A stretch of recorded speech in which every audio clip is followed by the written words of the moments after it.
So the chief executive, meaning President Trump at the time, of course, is the ultimate arbiter of classification. He can simply look at a document that's classified and say, nope, I declassify this, which President Trump did, by the way. He declassified the Russia collusion documents, all of them.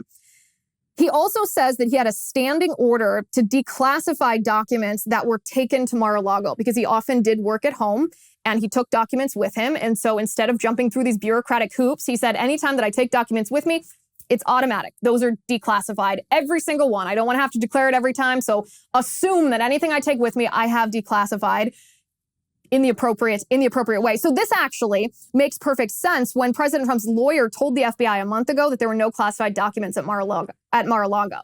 This substantiates President Trump's claim that he had a standing order to declassify documents. Well, that makes perfect sense. If he did, then nothing at Mar-a-Lago would have been classified. The FBI, however, claims that there were 11 sets of classified documents that they found.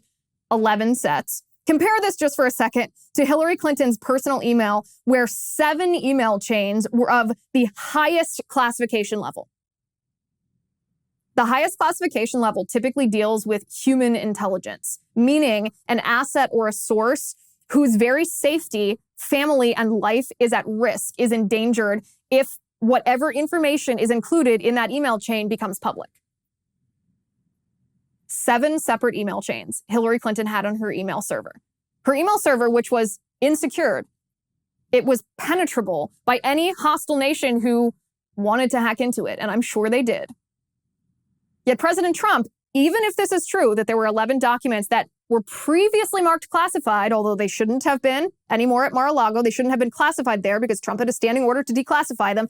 Mar-a-Lago is guarded by the Secret Service, who protects the president, the former president, Trump, and his family. You're telling me that those documents aren't safe at that location where the president is, even though the Secret Service protects the president? But Hillary Clinton's email server, 7 threads of the most highly classified documents that dealt with human intelligence sources who could have been killed or worse if they were found out.